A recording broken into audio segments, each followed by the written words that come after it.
years of exports. Selling Missouri products around the world is another way that we're going to continue to see progress in this economy. Thank you. Dave Spence. Well, it's an election year, and I think you can make jobs numbers say whatever you want them to say and what lens you're looking through. Also this past week, we passed over the 100,000 mark of people out of the payroll. People have just given up looking for work. You know, of the jobs that were created in August, 9,500 were government jobs. I don't think that's the direction we ought to go. We need private sector jobs. I'm not going to take anything away from efforts to get Missourians back to work. That's my main focus as well. The things we need to do are bold. They're bold initiatives, and it's not playing defense. We need to go on offense. We need to enact right to work. We need true workman's comp reform, not the brokered one our governor did. True tort reform that doesn't get overridden. And we need to get pay to play out of our government. Jim Higgins. Yeah, I think, I don't know if we're compared to other states. I think we're doing about average. It depends. It has a lot to do with the national economy as a whole. So I'm not going to say we're ahead or lagging behind. But the things we can do in Missouri is to just simply get out of the way and get government out of the way. And government jobs, I agree with Dave, they're not the answer. All they do is drain money from public money from the state coffers. And when you have government employees, you really don't know. You don't know if what to pay them, what their value is, or how to employ them, or how many to employ. So the free market decides that. Supply and demand again. That tells you what to pay employees and where to hire, who to hire, and where to hire. And so, the less you can get government to step aside, the better. Let's turn to our panel of questioners now. Hillary, you're first, and this question will go first to Dave Spence. Regarding the cost of higher education, funding for higher education has been cut several years in a row now in Missouri. Do you support the tobacco tax increase on the November ballot? And do you think the state's colleges and universities need more money? I don't support the tax increase, excuse me, and I'll tell you why. I've traveled all 114 counties, and I see families with despair in their eyes, worried about $3.75 a gallon gas, putting food on their tables, worried about tomorrow, worried about if their job's going to be there, worried if they could even give a better life to their kids. So no, I don't support any tax increases at this point. On higher education, we've cut it 3 years in a row. To me, that's the equivalent of cutting the sales force when sales are down. I would fight for the reinstalling the higher education cuts that our governor has done 3 years in a row. I know we had to increase tuitions this year because of those, and that puts more on the backs of hard-working Missouri families. They're struggling already. I think it's a matter of priorities. It's a matter of looking at tax credits. Lift up every rock in this state and see how we do things. We take in $24 billion, and we can't fund our higher education. There is something wrong. Jim Higgins. Okay. Education, are the tax increases? No, I don't think so. That's considered, tax on tobacco is considered a sin tax. And we shouldn't try to influence behavior, with our tax policies. Our tax policies are to generate revenue. It shouldn't try to influence what people buy and what they don't. So, the tax a tax on tobacco should be the same as any other tax. And the schools, it seems like the more we subsidize the schools, the higher the tuition goes up. I mean, they don't pass on. If we subsidize schools too much, they don't pass that tuition savings on to the students. They just increase their bottom line. So they need to. The higher education needs to come up with innovative ways and creative ways to cut costs and deliver a quality education. But they shouldn't have to rely on the state to do that. Jay Nixon. Thank you. I don't think a tax increase is the appropriate way to fund our higher education. That being said, the public deserves a vote on it. And on matters such as this, it's important for the public to have that vote and to have their voice heard directly at the ballot box, and we will await their decision in November. As far as higher education, we have done some very strong things. We have held our tuition increases to the lowest in the nation. We've expanded dramatically our A-plus program. More than 150 schools have been added to that two-year scholarship program. 65,000 more students now can compete for those two-year tuition-free scholarships. We fund our Access and Bright Flight, so the smart kids that have an opportunity to stay here in the Show Me State, we're out there recruiting to get them. And we have worked hard to get strategic funding into our higher education. Just yesterday, I announced an additional $1 million of nursing dollars that's going to go to expand nursing facilities, and noted what we've done in the last 3 years in our Caring for Missourians initiative, where we invested $40 million to get over 1,200 more medical degrees for jobs that exist right now. So strategic investments in higher education like that, like our Innovation Campus, which is going to shorten the time that kids take to get out of college, our Training for Tomorrow, our Mo Health Wins, focusing the dollars we have and getting funding in those schools that can get a direct output is really important. Let's go to our next question from Bill Miller, and this question will go first to Jim Higgins. Good morning, gentlemen. Do you think newspapers in Missouri are fair in reporting your campaign activities and your positions on issues, your record, and have you asked for and believe in newspaper editorial endorsements? They don't cover us enough. We're out there. We're trying to run campaigns, and we're working hard. We don't have the money that these guys do, these major parties do, but we have solid platform. We have good ideas. We've thought them through, and we have something to offer. And it's getting a little better. They're giving us coverage a little more this year. Around in Missouri and around the country, but it needs to be, in my opinion, it needs to be better. I think I don't know. I personally haven't asked for editorials or anything like that. No, not yet. Jay Nixon. I look forward to continuing to work with many fine newspapers and other press outlets in the state, not only to cover the news, but also to seek their counsel and advice and support. I do think that we're blessed to have a state which has a rich diversity in so many ways. This is a very, very diverse state, the regions, the political positions and whatnot. And that's why when I ran for governor, I said that we were going to continue to work throughout the state, that we were going to go all across the state, deal directly with folks out in their communities, and we have. So I think that the strong independent press, especially the diversity among it in many small communities, people still listen clearly to those voices of those newspapers, radio outlets, and others. And I look forward, just as I have as governor, to continuing to interact on a regular basis with folks, and also to ask them for their assistance when we need to get out key information. The newspapers have been very, very helpful to us on two programs. We work together on the Show Me Heroes program to make sure we get more employers signed up so that we can get more veterans hired. Our State Park Youth Corps, which has put kids in parks in the summer to make sure those parks are improved. To get the folks signed up for those and to get the businesses involved has been required the help of newspapers and others across the state. And I thank you for your help in that regard, and I look forward to working with you for years to come. Dave Spence. Yeah.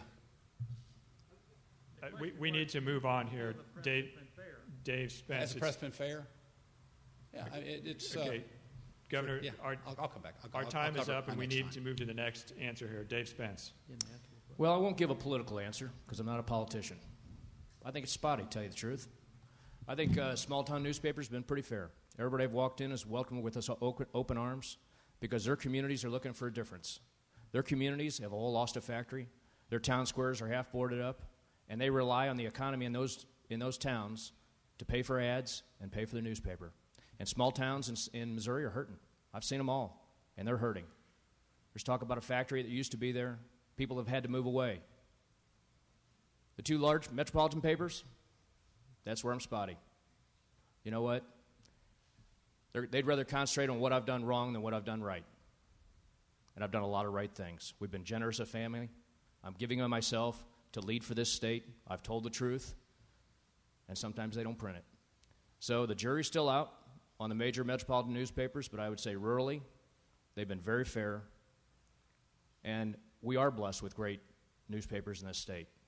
And a lot of entrepreneurially owned newspapers that have to deal with workman's comp and some of the issues that are going on in our state. They have to deal with one of the easiest states in the nation to be sued. So I've been very pleasantly surprised and thrilled with the coverage rurally.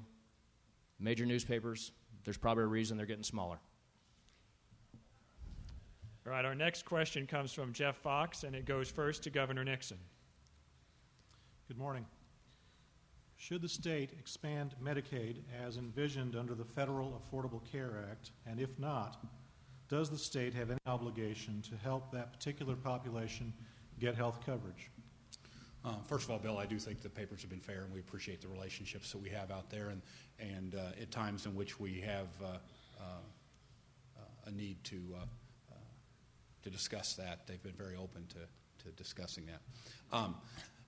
As far as the potential expansions, the federal government passed a measure that had some serious problems that I laid out problems with at various times. That being said, the Supreme Court has now upheld it, and our goal now is to make sure that we get the best fit for Missouri. Our goals are pretty clear. We want to make sure that we're using taxpayer dollars well.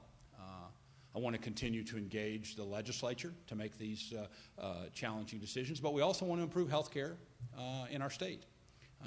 There's going to be challenges and opportunities in this regard, and I look forward to working in a bipartisan way, the way we have with other measures that the federal government has pushed down on us to try to get a best fit for our state so that we can have whatever moves forward have the most effect to use taxpayer dollars effectively, to expand health care options, to protect our health care network that's out there, and to make Missouri healthier. So I think there are clear challenges and opportunities in this regard. I think it's going to require a great deal of attention. And as I have in the past, I'll continue to work with policymakers from external to the Capitol as well as Democrats and Republicans in the Capitol to find the best fit for the Show Me State. Dave Spence. We all want to do the right thing. We're all empathetic. We don't want to see any of our neighbors and fellow citizens slip through the cracks. And we know we need a safety net. But as I go around the state, I also hear of rampant fraud in Medicaid. And I hear of other abuses. And if I could be assured that we were running it as well as we possibly could and there weren't abuses, I'm very open to helping our fellow citizens. But we are perilously close to not meeting the basic needs of our state as is. We are $16 trillion in debt as a nation.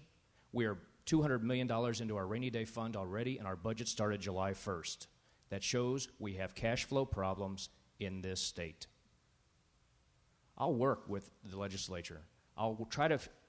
We can't be everything to everybody. We've got a safety net. But the best thing we can do to bring down health care costs in this state is go from the sue me state to the show me state again. And that's where we are. We're one of the easiest states in the nation to get sued. And you don't think that has a factor on health care costs in this state, you're not hearing the truth. Our governor, career politician, has taken in over $2.4 million from plaintiffs' attorneys. They are dictating policy on health care in this state. It's not right. It is not right. We know we need to protect our citizens and give them a safety net. We've got to work together, use our dollars judiciously, because we are perilously close to not meeting the basic needs of our state that our citizens expect. Jim Higgins. No, we should not expand Medicaid, and we should resist any federal mandates as much as we can. As Dave said, there's abuse in the system, both on the medical side where doctors overcharge and people and then citizens take advantage of the system, and oftentimes the bureaucrats know about it. I mean, they know what's going on, but they don't do anything because the system. Number one, it's not their money; they don't care, And number two, if they do complain or something, nothing gets done about it. So the system just kind of perpetuates itself.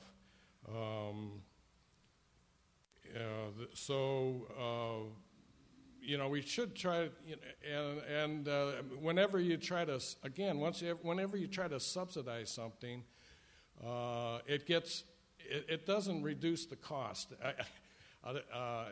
I'll try one story. Somebody told me he went into a doctor. This was a long time ago. Went into the doctor and said the bill, and he said the bill will be $50. And then so the guy said, this is a true story. And the guy said, well, my company will pay half of it. And they said, oh, okay. In that case, the bill is $100. So, and he told me that, and the truth. So that's the way it is. Governor Nixon, we're going to give you an opportunity for a 45-second rebuttal here if you'd like. Dave Spence alleged that you had received $2.4 million from the trial attorneys, I guess is the way you phrase that, who were dictating your health care policy, and also alleged that the Medicaid program under your administration is poorly run. Would you like to respond to that? Well, we've worked hard in the Medicaid area just this last year, taking over $170 million out of provider rates, working with the Attorney General's office to get in there and work hard on making sure that we have a cohesive team fighting fraud when it's appropriate, and gone after making sure that we're making progress in those areas. People know how independent I am, and people know that we'll focus on the right things. I'll continue to move forward. And we will continue to work in a bipartisan way with the legislature with the dollars we have to make the most efficient and effective healthcare system we can, and the external forces that assist us out there. But people know how independent I am. I've been at this for a while, and there's no. I feel very strong that we'll continue to move this state forward. Dave Spence, you have 45 seconds if you would like as well there. Well, I think the facts speak for themselves. I've been on this campaign for close to 11 months. I've watched the campaign contributions, and it'll flat out make you sick. Labor unions, $2.3 million. Personal injury attorneys, $2.4. You want to know who's dictating policy and suffocating our state? There you have it. There's a reason we're 50th in jobs and 48th in economic development. Jay Nixon is not living in the same world that you and I are in. We're out in the real world, aren't we? We see the hurt. We see their despair. We see the people barely putting $5 of gas in their tank because that's all they have. People are waking up tomorrow hoping the news is no worse than today, and that is no way to live your life. It's okay for him. He's been on the payroll for 26 years. He's got a pension for the rest of his life that we're going to pay. I'm sorry. The real world is about results, and the results is where we find ourselves. In the real world, this CEO would be fired. All right, let's move on to our next question then. This question comes from Hillary, and it goes first to Dave Spence. Columbia and other communities are struggling to close the achievement gap among school children of different races. Statewide data also show clear racial disparities on many socioeconomic indicators, such as employment, education, home ownership, and business ownership. What do you make of that? And as governor, what would you do to address it? Oh, there we go. I think it's all about jobs. We need more people getting a paycheck versus unemployment check. We need more taxpayers and not more people living off the government. You know, my wife and I have given so much back to the St. Louis City Schools at High School. For the past 6 years, we've been knee-deep in the problems in our city. And oh, by the way, we have 50,000 kids now with Normandy going the other day in unaccredited schools. 50,000. It would fill up Busch Stadium standing room only. We need more people employed in this state. We need more opportunity. We need no more dreams to be fulfilled. And we are simply languishing at the bottom of the barrel in almost every economic category. You know, a lot of education is leadership, and it starts at the top. I think there's some really well-intentioned people. We're starting to show signs of progress in St. Louis. We've been in there. We've been in the trenches. For 6 years, we've been down there trying to find a solution to the problems. Kansas City, we could probably help get it going there from some of the ideas we have. There is a racial disparity in our state, and it all comes down to economic opportunity and jobs. And the best gift we can give somebody is a career. Jim Higgins. Okay. Well, one of the most inefficient things you can do with your education dollars is send it to Jefferson City and let the bureaucrats deal with it and then send it back. I mean, let the communities keep their own money and not have this big trail of money going back and forth. We need to allow parents to have more decisions in their schools. We need more school vouchers and charter schools. And when the money comes back from the state, there's lots of strings attached and mandates. And so the school districts, every school district's a little different. They have different needs. So we need to allow more flexibility in the school, more innovation. Competition, innovation. It works for cars and computers. It'll work for education. So we can't mandate and have everybody jump through the same hoops in every community. We got to just allow the free market to work and allow innovation and competition to work. Yes. Jay Nixon. Thank you. We're making progress in public education. It's one of the reasons early on in my tenure we supported increasing the Common Core standards so that we would have a challenging bar for our students to meet to compete in the education world that's going to deliver. And we support public education, both the teachers in the classroom as well as folks that take that high calling of serving in public as teachers. And that's why, even though other states have seen dramatic cuts of funding, this year we were able to have record funding for our classrooms at a time in which we've had to make very challenging decisions on our budget. So why also we've worked to expand our A-plus program, which is not only provides that 2-year scholarship, it also is a school improvement program that now 150 more schools across the Show Me state have met that 3 years of rigorous requirements to rise to that level, and we've been out there working with them. So also, things like charters, we have worked to get more accountability in charter schools. This year, the measure we passed in a bipartisan way will get much more accountability so we don't see the failures financially of those charter schools which are propping up and moving forward in our state. But ultimately, you have to support public education. And radical ideas like vouchers, taking public money and sending that to prep schools for their dollars, for their education, just won't work. We have to take the limited resources we have and put those resources with the public schools. And as your governor, I have, and I'll continue to do that, and we will continue to see the solid improvement. It's why the test scores of our kids have gone up and why more kids are going to school. Okay, the next question comes from Bill Miller and goes first to Jim Higgins. If elected, what would you do about our transportation needs in Missouri? Would you work with the General Assembly on a plan for a tax increase to raise revenue for transportation? Would you help provide the leadership in pushing for a vote to raise needed revenue for transportation? Well, we need to make better use of the tax dollars we've got. I don't, I guess there was a plan to expand on 70 and expand the interchanges and put in toll roads, turn that over to contractors and let them run it. I'm not sure that's the thing we should do first.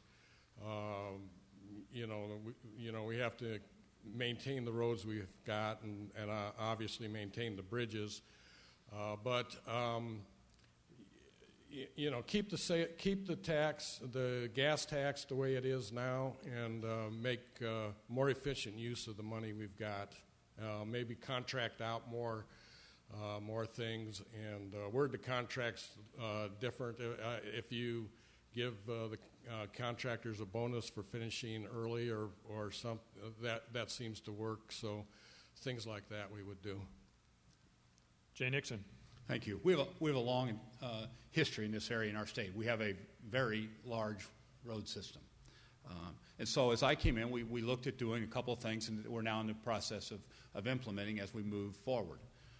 The first of those was to expand some of our design and build capacity so we could have roads built efficiently and effectively under that design-build model, and we're moving forward in that area and getting more dollars into the construction and getting more productivity out of it.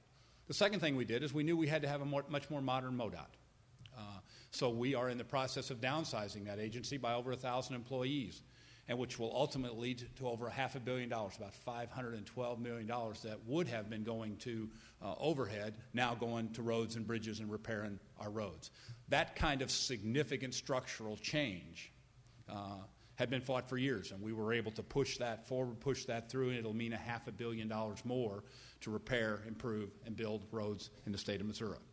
But as we look forward, the method of funding roads, that gas tax, as cars get more mile per gallon and more miles are driven, there are fewer dollars that come in per mile driven. So we have looming in front of us some significant discussions. Any of those discussions will ultimately have to involve the public, and I look forward to working to be a leader, to improve, maintain, and improve our transportation system in the upcoming years. Dave Spence. We have over 32,000 miles of roads in our state, 8th most in the country. We've got a challenge. I would say, as we speak today, no matter what you say, somebody's going to say, what about this road? Our roads are in decent shape. Now, there'll be some that will dispute that, but our roads are in decent shape. Highway 36 to the north just came on that last night. Great addition to northern Missouri. Great part of economic development. I-70, I-44, I-55, they're probably past their warranties, but we can't do it all. This year, the budget for Highway Department, as much as people are saying, oh, it's down to $600 million or $550 million, is over $2 billion. It's a lot of money. We've had some big projects like I-64, the Mississippi River Bridge. We've got now the Daniel Boone Bridge going from St. Louis County to St. Charles. We've got some other things on the horizon. You have to look at a 5, 10, 15-year horizon. Amendment 3 was good for our state. It brought us up to speed. But we can't rest on our laurels. I'd like to look from the inside out to see if $2 billion really is the right number, or it's a little more than that, before we talk about any tax increase or another Amendment 3 or anything. I think it's time we look and lift up every rock in this state, see how we do things, and see if we can do it better, more efficiently, or if we should be doing it at all. And that's the fresh eyes and fresh vision that I bring to this race. Okay, the next question comes from Jeff Fox and goes first to Governor Jay Nixon. Let's follow on transportation. High-speed rail is coming to the Midwest. Illinois is already building the spine of that system. Should Missouri be more aggressively pursuing its potential within that system? First of all, Jeff, thanks for the question. We've worked hard to try to make sure that we keep a robust rail industry in the state. As most folks know, both St. Louis and Kansas City have been railheads and are significant rail centers for the sending and producing and transporting of huge amounts. So the rail economy is very important to us. In Missouri, we have a strong industrial rail process where we move a lot of goods across our state. We have worked to improve that system, to get rid of those bottlenecks. For example, over the Osage River, where we are now in the process of building a new bridge there so that we can get another lane so that we don't have those slowdowns. I think the first step is to make sure we don't get slowdowns. So when we look to more possibilities for passenger rail travel, that we have a system that can deliver on time, and so we're looking at that. We also have worked with Illinois, because I think that anybody that looks at the bigger picture of our country will see that getting the first step of that from that Chicago to St. Louis is important if we're going to be able to attract the resources for high-speed rail across our state. So that's why we have worked with the state of Illinois and others to get that initial project completed, while at the same time working to improve our network here for on-time efforts. It's all of that is part of a long-term transportation focus that will continue to provide us a competitive economy. Dave Spence. I think it sounds great in concept, but who's going to pay for it? Okay? I mean, let's be real about it. We're $16 trillion in debt on a national basis. We're barely meeting our needs on a statewide basis. We're already into our emergency fund, our rainy day fund. I mean, I think it sounds great. Boy, doesn't it sound great? Sure does. But who's going to pay for it? I don't think the taxpayers want to pay one more dollar for it. Hey, Illinois has 3 governors in prison and a $15 billion deficit. If they want to pay for it, that's their problem. Missouri needs to be fiscally responsible, make the tough decisions. Should it be put in the mix of whether we redo 70 or do high-speed rail? Yeah, that's probably in the mix, but I don't think that's before us right now. I'd really want to see what the load factors would be. That's my world. I want to see supply and demand. Is the demand there? Then we'll supply it. If the demand's not there, we're not in a position to build it and they will come. We're just not there. Jim Higgins. Okay. Well, I'm not a transportation expert, and I don't think these guys are either. I graduated from school as a civil engineer, but I worked 5 years as a civil engineer, but I haven't lately. I work in computers. But why should a bureaucrat decide, what mode of transportation is best? Whether we have rail or highways, it got us in trouble in the beginning. We built all these highways. We overdid it on the highways. Now we have pollution and gas consumption because some bureaucrat decided that we needed highways. Well, now we're trying to find other things, mass transit and other things. So let the market decide. Don't have the bureaucrats in Jeff City and in Washington decide what our transportation is. Supply and demand is a powerful thing, maybe mass transit or maybe high-speed rail will come and be a factor, but people have to use it and people have to get out of their cars first. Okay, the next question comes from Hillary Niles and goes first to Dave Spence. All three of you promised to strengthen or defend the Second Amendment. Please explain exactly what you mean by that. Well, I'm a staunch defender of the Second Amendment. Our governor hasn't always been. I was in favor of concealed carry. He said it was going to be a wild, wild west. I don't think it's been that way. It's not a matter of the guns. It's the people pulling the trigger. There's a lot of avid hunters. And there's a lot of good citizens in Missouri that are gun lovers, that are not criminals. And everybody wants to paint anybody with a gun as a criminal. The criminals are going to get guns no matter what. And economic despair is going to push them to commit crimes. So in my world, I will defend the Second Amendment because it's our God-given right and it's in our Constitution from the very beginning. Jim Higgins.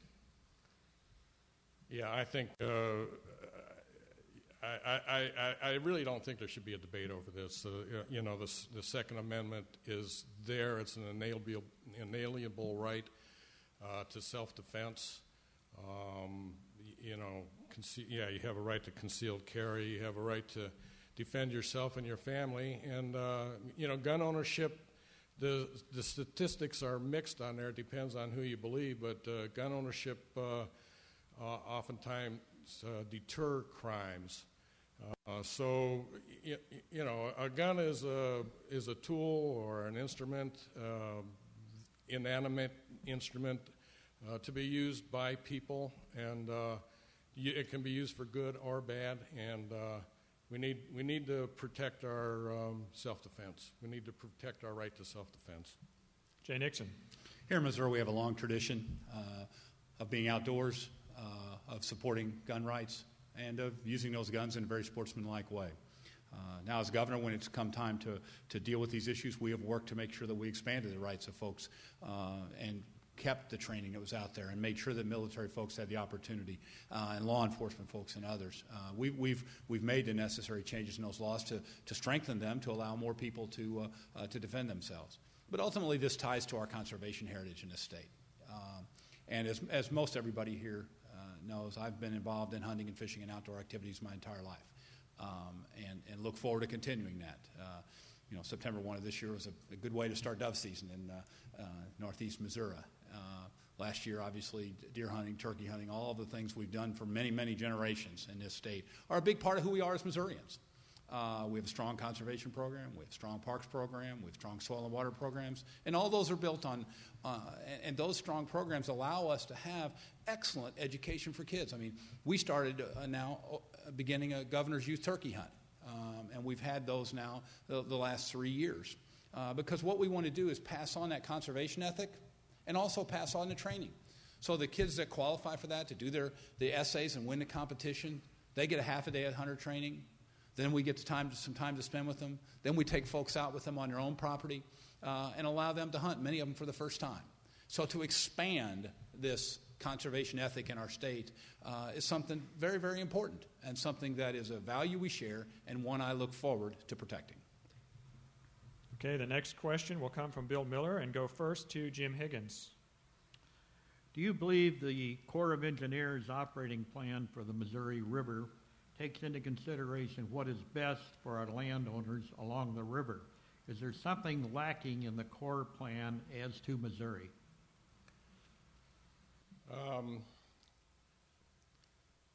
That's a good question. I haven't really looked into that too much. There is always a conflict for something like rivers that's owned by the public. It's really hard to determine the best use of that. There's always conflicting interests and stuff. As far as what you're talking about with the Corps of Engineers, I'm sorry, I don't know that much about it. Jay Nixon. Missouri River is important to the state of Missouri for a lot of reasons. First of all, it provides a transportation arm for us to keep that competition between rail, truck, and barge so that we can get our products to market more cost effectively. Second, it's an important source of water. And third, that land right by that river, all the way across 367 miles across our great state, is some of the most vibrant agriculture and productive agriculture we have in the state. We also have a number of cities that are popped up next to it. Now, I've jousted with the Corps of Engineers many times and will continue to in Missouri's interests. I feel that the upstream states and the reservoirs upstream feel as if sometimes that the Missouri River should be named the North Dakota or the South Dakota River or Montana, and we have worked very, very hard to make sure we protect our rights. Move up the gauge marks on the upstream reservoir so that we get more flood control down here, downstream, as well as get rid of the what I think is not scientifically based spring rise, which can cause floods because of the natural hydrograph of that particular river. I've worked really hard on river issues, and none more important than last year when we saw the floods in northwest Missouri or the Corps of Engineers' wrong-headed decision to blow up the levee in southeast Missouri. Missourians are tied directly to that river and need a governor with a deep understanding of how we can fight for our rights. Dave Spence. I think it lacks total common sense. And everybody along the Missouri River will tell you that. You know what? Sometimes we get regulations in front of common sense. And it's high time we changed it around. And that's what I bring to the party. You know, I understand we need to protect the sturgeon. I understand that. There's got to be a happy medium out there. But we shouldn't have these great pendulum swings where shut down commerce, don't dredge, shut down our grain traffic, shut down our barge traffic. There's got to be a happy medium. You've got to communicate with them. But in the last 2 years, I don't live along the Missouri River. However, everybody I've talked to that does is fit to be tied that our federal government and the Corps of Engineers has lost their mind. I would get in there, deal with them, and I will be a governor that stands up to the federal government and lack of common sense and the continuing rise of bureaucracy and regulations. I will fight tooth and nail to see what's best for 5.9 million Missourians. Okay, this will be our last question. It will come from Jeff Fox and go first to Governor Jay Nixon. The state's foundation formula for our public schools is complex and remains underfunded. Should it be overhauled, and if so, how? We've worked hard to work with the legislature, both in the changes they've made in the past as well as the methods that we fund K-12 education. And we will continue to put dollars there. As I said before, last year at the beginning of the year, our focus was on making sure that we preserved the funding for K-12 so that we had a certainty of their dollars, unlike other states. And we were able to get that done, quite frankly, record spending on investment on K-12 education. As we move forward, working with folks to make sure that we get the necessary tweaks to the formula if they're necessary because of growth across the state and shifts in population and assessed valuation is something we'll work for. But it is a very complicated rubric, and I think that it is, it's very easy to talk about how things might be different, but the bottom line is that the legislature has in various times, this last method was pushed through by Senator Shields and others. It focuses on the right things. And we will look forward to working with them if there are necessary small changes to be made. But that basic formula, that making sure we get an equitable distribution of those dollars, is something that's been part of Missouri law for many, many decades, and we'll continue to work to make it as efficient, effective, and as fair as possible. Dave Spence. It's a slippery slope. It really is. Because no matter where you go in the state, people feel like they don't get enough. The ones that are getting it want to hang on to it. I'm willing to look at it. You know, I'm a problem solver. I'm not a politician. We got a lot of problems in our state. If people feel like it's a problem, I'm willing to open up and look at it. And I'll surround myself with people that are unbiased and look at it and see if it's truly fair. But also, in our state, we have a funding problem. It's called lack of taxpayers. Money is not always the answer to every problem in education.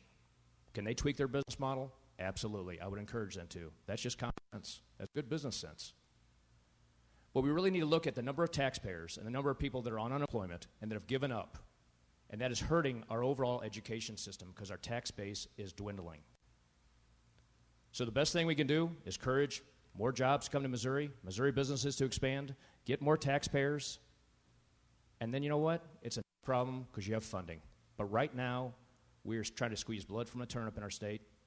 A lot of farmers, they know what that means. And we just don't have enough taxpayers to truly fund our K through 12 equitably so that everybody's happy. Jim Higgins. Yeah, there's always a battle with the school formula. We send our money to Jeff City, put it in a big pool, and then we spend a lot of time and effort. School administrators spend a lot of time and effort. The bureaucrats spend a lot of time and effort trying to figure out how to distribute it back to the schools. Well, why even send it to Jeff City in the first place? Let the school districts keep their own money and use it, the best way they see fit, and have charter schools and vouchers, and let parents make choices for their children. Right now, parents don't get involved with the schools because they don't have any choices. The only choice they have is the flowers you can plant out in the front of the school or something. But we need to, if there were vouchers and parents had more financial resources to spend on, that they could spend their own money on their children's education, they would make better choices than the Democrats would. Jim Higgins has raised the issue of vouchers for education. We have enough time for a 45-second rebuttal. Governor Nixon, would you like to address vouchers for education? I think with the limited resources we have, plus the basic understanding of Missourians that public schools are supported by the public, I just think it's a clear values issue that we should not take public dollars and send them to private schools. And the only way that we're going to, and there have been efforts to try to do that. And both of my opponents have been in favor of doing that. I think it is not the right way to go for our state. I think that public education needs to be supported by the public. You need to have that connection with communities. It's a long tradition of our state. It's an important part of what public education means, that direct tie. And taking public dollars and giving them to private schools, I think, is a significant shift from what we have been as a state and wrong on policy. Dave Spence, do you support the use of vouchers in education? Not right now. No, I think it'd be mass chaos, to tell you the truth. But I do think the only thing that's going to improve our education system and the education or the systems, those families and kids deserve better. Missourians should expect more. Sometimes those business models are broken, and we need to tear it up and start over. Our education system, we tend to dwell in the negative. I'd say 97% of the schools in the state are working really well. However, the most impactful people in our state are the ones in those unaccredited districts. And we're losing a whole generation by not putting every effort and whatever it takes. And if it includes school choice, that's what it's going to be, because we need to get those people graduating to a dream versus a life of poverty. Jim Higgins, you have the option to say more about vouchers if you'd like. I'll pass. Okay. It is time now for our closing statements, and we will start first with Governor Jay Nixon. Again, the candidates have 2 minutes for a closing statement. Governor, go ahead. It's been a high honor and privilege to serve the people of Missouri as your governor. and I look forward to the opportunity if the people honor me with the continuation of that ability. It's been 4 years, but we've had a good week. You look at it yesterday, we finished the day down in Neosho, where we were able to announce that for the third straight year in a row, Missouri's workers' compensation rates are going down. They're going down because we're getting more competition in the market, and workers are better trained and more safe. Sitting there with Crowder College and with those workers, very proud of them. Earlier in the day, I was here in Kirksville announcing we had exceeded our goals in caring for Missourians, and more health care education was being delivered in the state because we're efficiently and effectively delivering what it takes to move the state forward. And just a couple of days before that, I had a chance to walk through that brand new Ford plant in Kansas City, which is going to be the most efficient and effective auto plant anywhere in the world. I had a decision when I was elected governor, and the first day I was in, I made a decision to appoint an auto jobs task force and say that the auto industry of America was going to start right again right here in the Show Me State. And when thousands of people's jobs were on the line and the legislature didn't get it done on time, I called them back. And I brought Democrats and Republicans together and in a fiscally prudent way put together the necessary package to get that investment in our state. And because of that, Ford invests in $1.1 billion in our state. GM invests in $380 million. Thousands of jobs coming our way. The rebirth of the parts industry by staying focused on what we can do, by bringing people together. We're making real progress. That's why we've seen the jobs report show our unemployment rate below the national average. That's why we've seen this morning's number confirm we created the third most jobs of any state in the country, including 4,900 new manufacturing jobs in this state this month alone. We're headed in the right direction. We need to keep moving that way. Dave Spence. I'll give you one name in history. You probably won't know who it is. Edward Smith. He was the captain of the Titanic. He was down partying with the guests on the boat while we ran into an iceberg. I feel like we're running into an iceberg in this state. We've got 1 million Missourians on food stamps. We're 48th in economic development. We've got rampant pay-to-play in Jeff City. The governor's office is for sale, and it's not right. He is beholden to special interests. Look at the monetary trail. It's not right. It's not what our state deserves. And as I go around to 114 counties, they're looking for honesty, they're looking for integrity, and they're looking for somebody to believe in that truly will fight for them and fight for their jobs. Not fight for his job, fight for their jobs. It's time for the career politician to go home.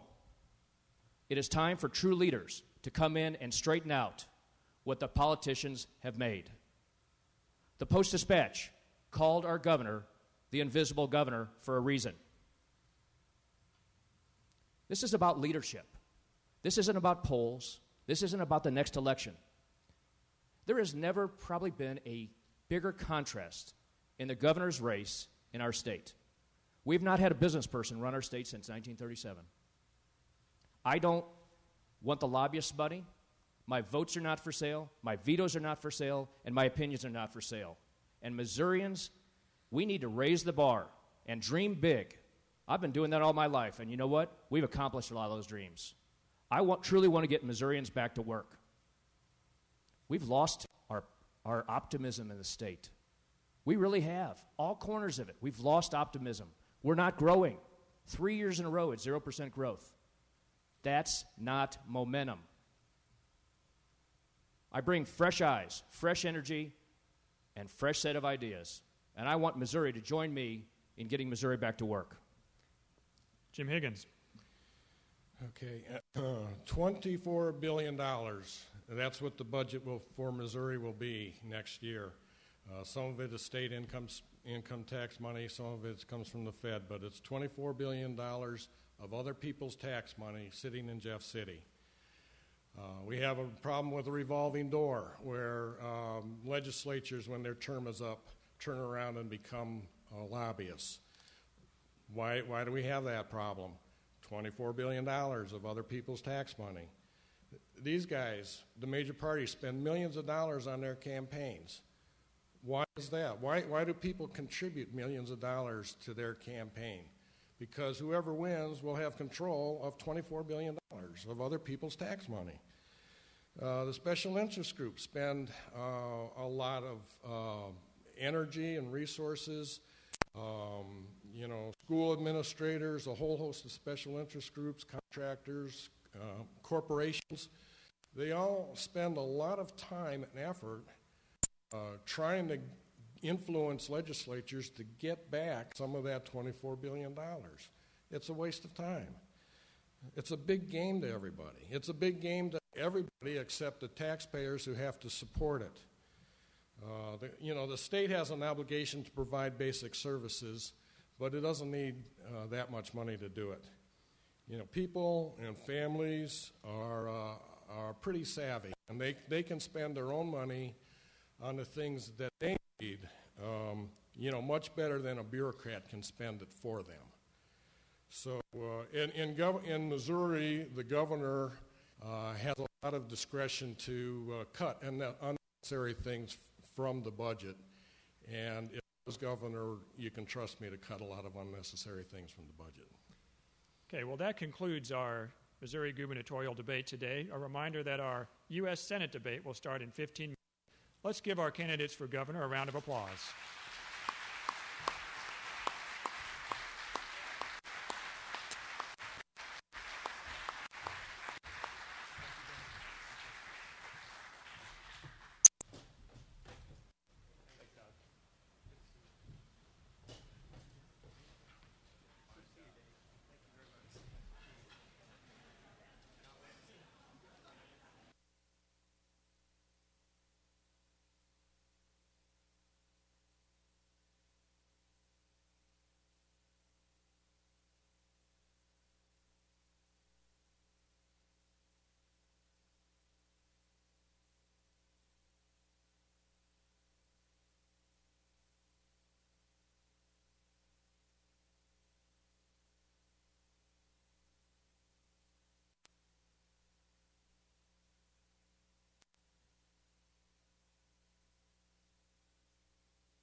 It's like $1 or something.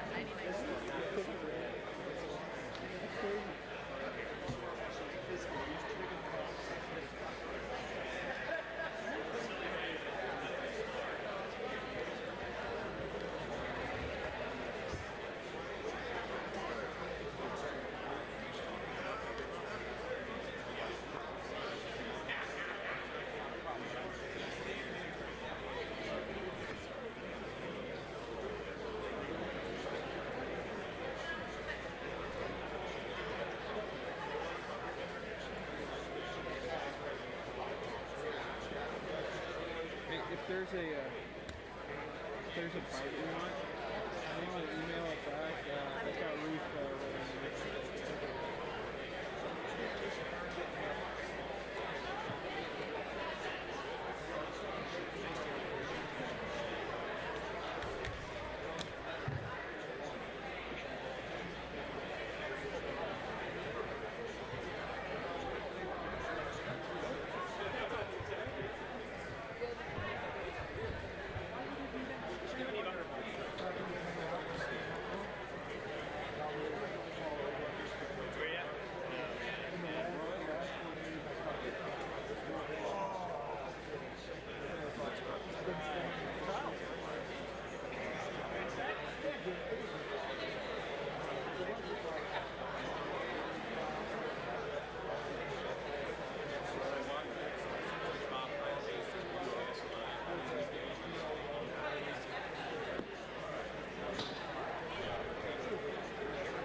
Okay, this is just a reminder that the U.S. Senate debate is scheduled to start in 5 minutes.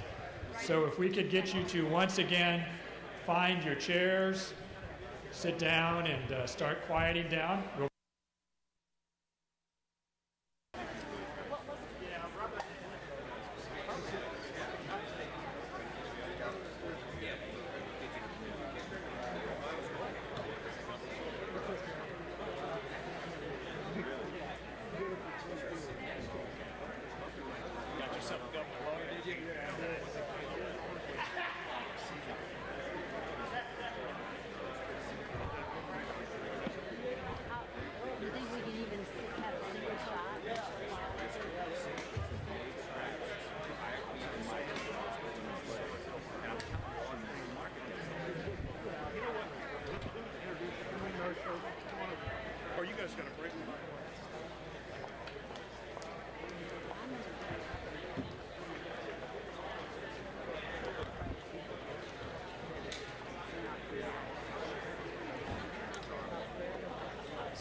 Okay, this is a reminder to our audience. We need to start in 3 minutes. So, if you could please come into the room, find your seats, sit down, and start toning down your conversations. Our candidates are making their way to the stage. This is just a reminder, again, if you get up and you leave the room during the debate, you may not be able to get back in because the doors will be closed when the debate starts. We'll ask everyone to silence their cell phones, remain seated, and hold their applause to the end. For a wider angle. Yeah. And I also put them on too. Actually.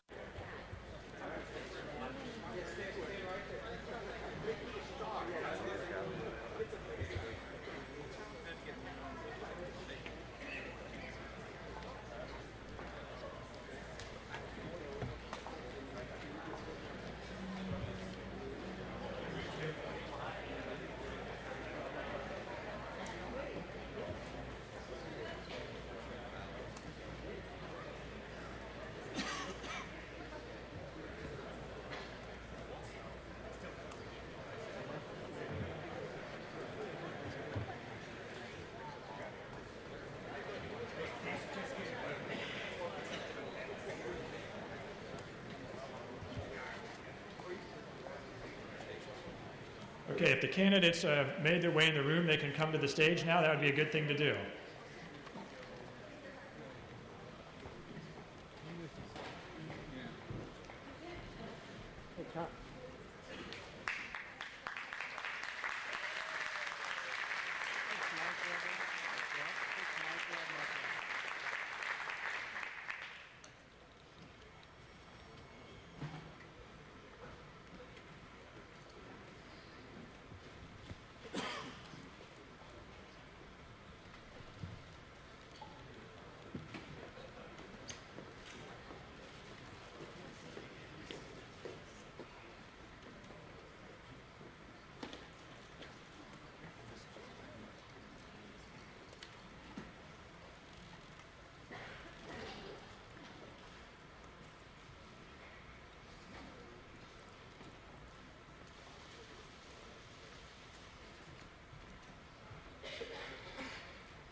Good morning.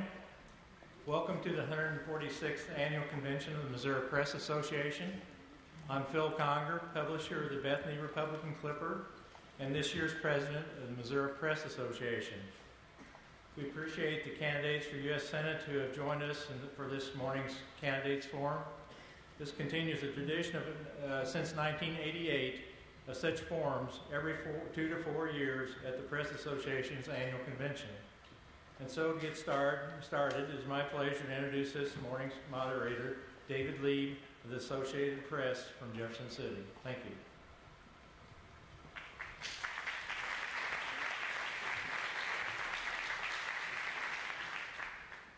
Thank you, Phil, and welcome again to the Missouri Press Association debates. Let me introduce to you today our candidates. We have, to my left, Republican Congressman Todd Akin.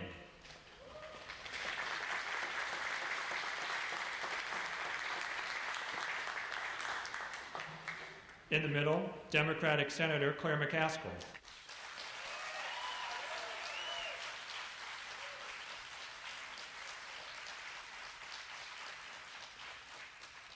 And at the end, Libertarian candidate Jonathan Dine.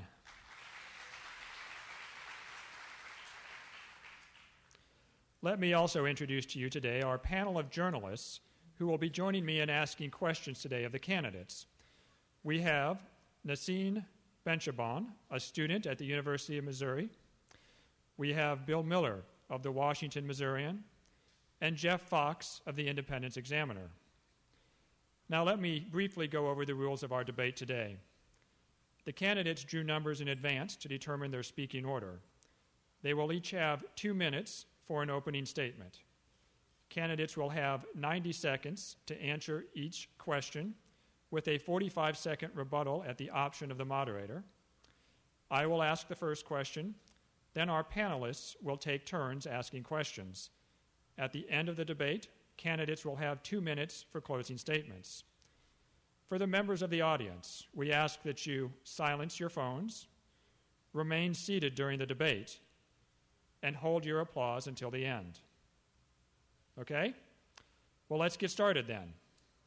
We're ready for our opening statements, and Congressman Akin, you're first. Go ahead. Well, thank you all very much for allowing us to have this chance to talk about things that matter, about our families and about our country.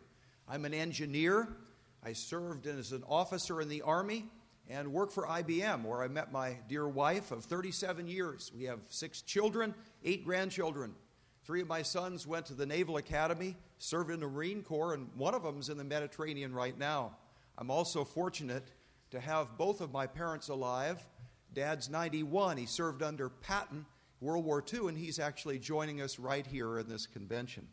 And as you can imagine, I have a great love for our country and for the American dream and the things that made us who we are. But my sense is that things are not all right. If you take a look at gasoline prices, for example, they're double what they were a few years ago.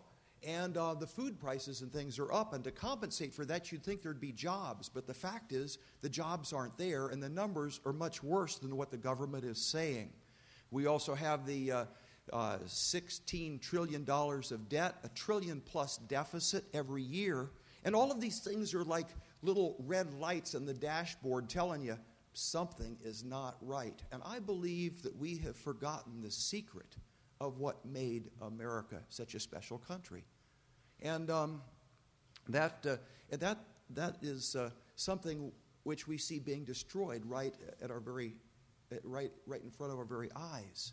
We see a Washington, D.C., which has got more and more red tape and bureaucracy and agencies and executive orders and taxes and everything, and they're basically crushing freedom in America. So your choice in this election is either more freedom as I have voted, or more Washington, D.C. It's your choice, more freedom or more Washington.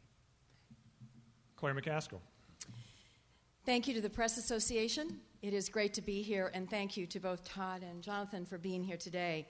This election is going to be quite a contrast for Missourians, but not because we're at opposite ends, Todd and me. I'm in the middle. It's just he's so far on the fringe. That's where the contrast comes in.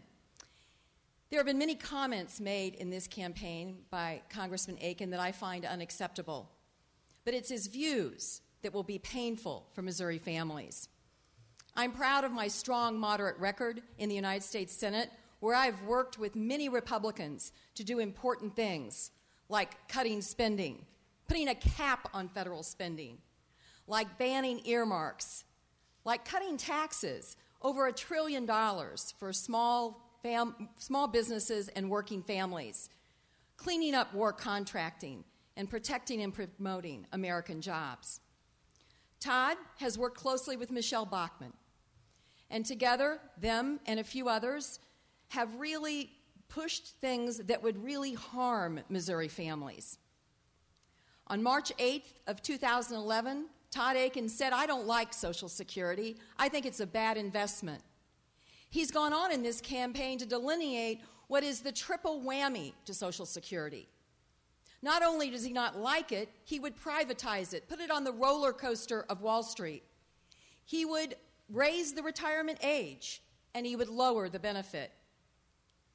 On August 18th of 2011, he said Medicare was unconstitutional. And since that time, he has, in fact, voted several times to voucherize Medicare, to turn seniors over to private insurance companies, to arm wrestle with them for coverage and whether their claims will be paid, and make them go in their pocket for more than $6,000 a year. I believe we can lower the deficit and debt, but we will not do it. We should not do it. We cannot do it at the expense of these important programs for seniors. Jonathan Dine. Welcome, everybody. Thank you for coming out today. I want to give a big thanks to the Missouri Press Association for hosting this debate and giving me the opportunity to introduce myself to the voters of Missouri. My name is Jonathan Dine, and I'm the Libertarian candidate for the United States Senate. Like many of you, I'm tired of the constant fighting of the Republicans and Democrats. Beating the other team has become more important than finding solutions to America's problems. America is now on the verge of a financial collapse, and both parties are to blame with their reckless tax, borrow, and spend policies. Neither party is serious about balancing the budget or lowering your taxes or restoring your personal freedom. For as long as I can remember, and most of you as well, Republican and Democrat politicians have offered up solutions. But America's problems have only gotten worse. Higher and higher taxes, more intrusions in your business, in your personal life. Enough is enough. As a libertarian senator, I will stand up for your personal freedom. I'm socially accepting and tolerant. I will stand up for marriage equality, the legalization of marijuana. I'm also fiscally responsible. I want the government to be a good steward of your tax dollars. I'm tired of the reckless spending and the reckless earmarks. As your senator, I will vote no to reckless spending, vote no to any legislation where spending exceeds revenue. I will also advocate on the part of a balanced budget amendment. The government should live within its means, just like the people of Missouri. Supporting my candidacy means supporting a drastically smaller government and lower tax level across the board. We do not need politicians telling us who we can love, what to do with our own money, or what we can do with our own body. Be libertarian with me, November 6th. Thank you. It is now time to turn to our question segment, and I will ask the first question. It will go first to Congressman Todd Akin.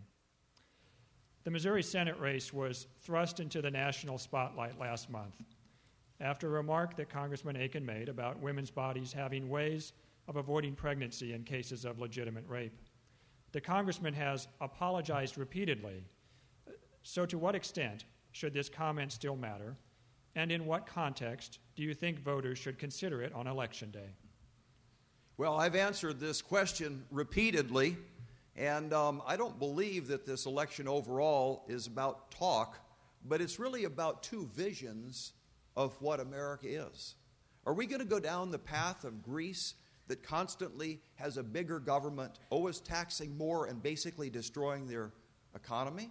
Or are we going to go the path that America has always been on, a path where we allow freedom, where we allow the American dream to flourish, where we don't crush it under the burden of Washington, D.C.?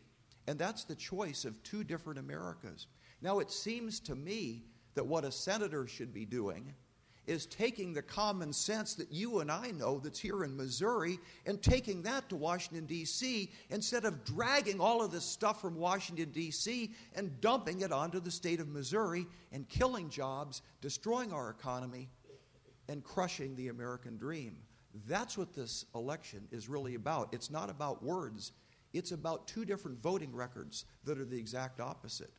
Claire can say that she's a 50%er, but when you vote with 98% of the time with Obama and then tell us that you're a regular middle-of-the-roader, that takes a lot of guts. I got to give her credit for that. Claire McCaskill, to what extent should the comment still matter, and in what context do you think voters should consider it on Election Day?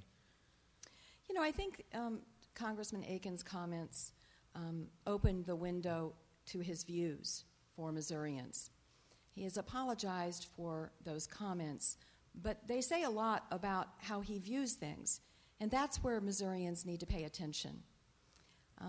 I believe a rape victim should be allowed to have emergency contraception in order to avoid pregnancy. Todd Akin does not. I believe his view is extreme and out of the mainstream for most Missourians. But there's other extreme views. He wants to abolish the minimum wage, the floor for the middle class in this great country. He wants to do away with student loans. Think what would happen to Columbia, Missouri, if the only kids who could get college loans were the rich kids, the only kids who could go to college were the rich kids, or the talented athletes, or the superstar academics. He wants to privatize Medicare, privatize Social Security. He wants to do away with the student lunch program. He is one of a handful. I think there were 4 or 5 members of the United States Congress that voted to eliminate the child nutrition program. I think the vote was something like 416 to 5. I don't think that's the mainstream compromise, willing to fix problems attitude that we need to send to Washington. All that's going to do is contribute to more gridlock. So it's not what he said that is the problem. It's what he believes that's the problem. Jonathan Dine. Like many of you, I found Akin's comments insulting and insensitive to the victims of rape, just insinuating that their crime or their victimized was not in some sense legitimate. I believe it shows that career politicians have grown too secluded in Washington and have forgotten what life is like outside of politics. I was astonished to find that Akin sits on the science committee, yet he fails to understand basic 8th grade biology. What I think it does is really illustrates the point that we have 535 people who are to regulate everything but produce nothing. We really need to step back and understand that his views and the views of an individual shouldn't be regulated by the government. He speaks for smaller government, yet he wants to push government morality on other individuals because they choose a different way of life. As your senator, I think the issues of abortion are usually a wedge issue to take away and distract from the important issues like balancing the budget, reining in the spending, ending the wars, and restoring your personal freedom. So step back and take a look at the important issues. Congressman Akin, there were several characterizations of your positions there. Would you like to offer a chance to rebuttal that? Yes, I would, please. Yeah, there were a few, weren't there? Let's start with a couple of really basic things. If you don't believe the federal government should do everything, it doesn't mean that you don't believe in it. You know, the question is, do you want the federal government to take over everything that's important? I don't think so. My comments about student loans were, why don't we leave it the way it was a couple of years ago where private lenders could be involved in student loans? Just because you believe in private lenders doesn't mean you don't believe in student loans. Or school lunches. Is it okay to say maybe that should be done by the state of Missouri? Does it mean you're against school lunches if you don't want the federal government to do it? The mindset here is the federal government has to do everything for us all the time. You want to talk about Medicare? Let's talk about votes. Let's talk about somebody who voted to take $700 billion out of Medicare and then wants to crusade as the big hero of Medicare. I don't understand that. Claire McCaskill, he's raised the issue of you wanting to take $700 billion out of Medicare. Your chance on rebuttal there.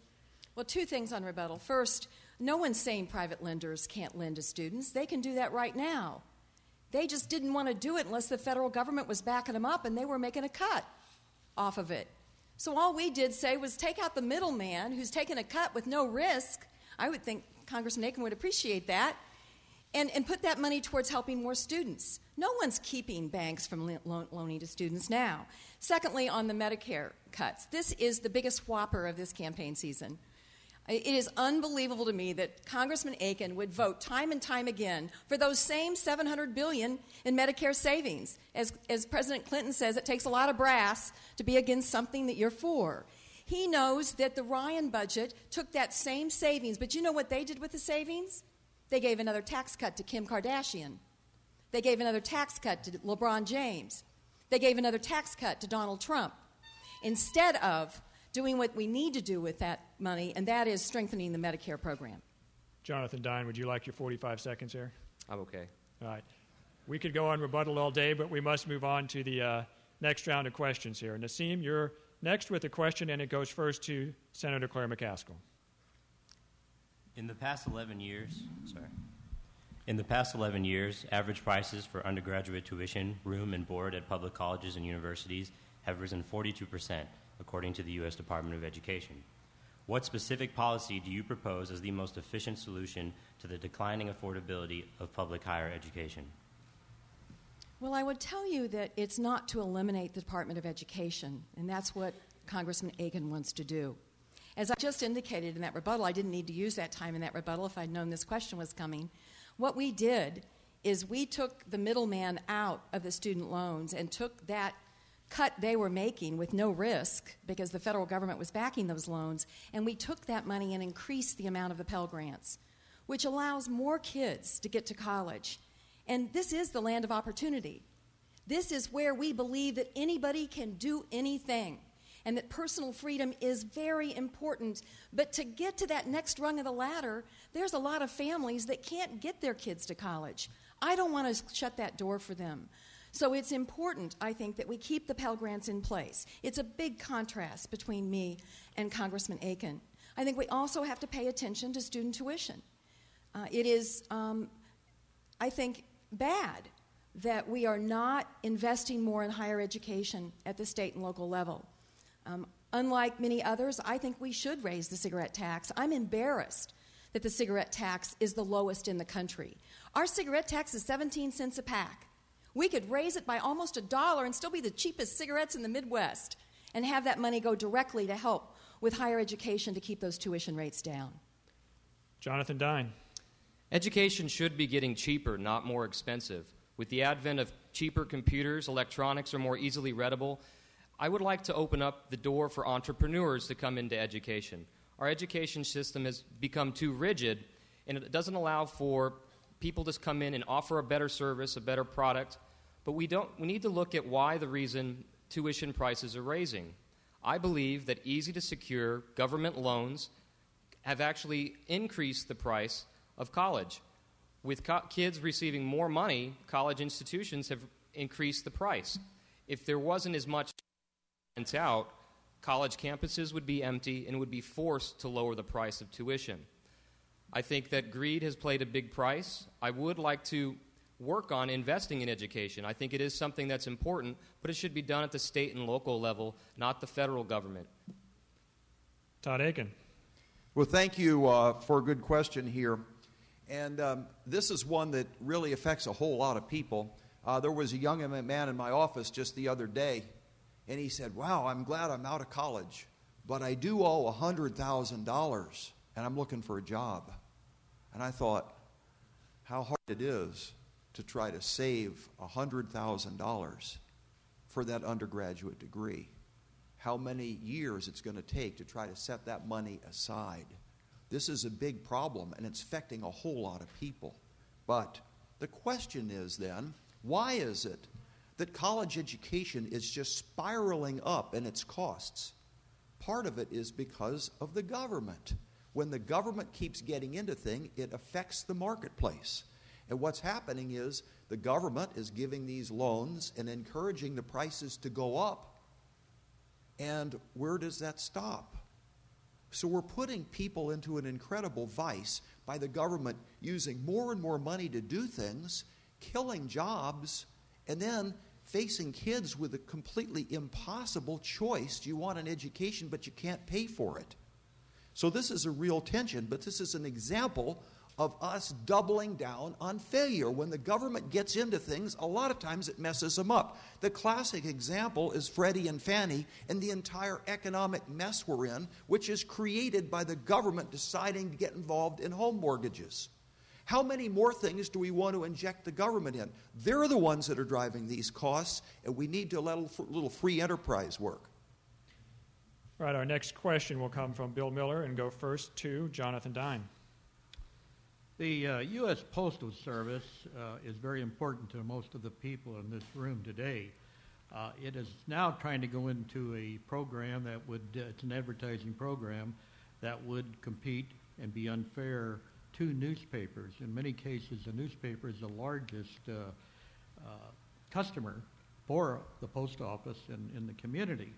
And what I'd like to know is what is your position on this issue and the other issues of closing rural post offices and eliminating Saturday delivery?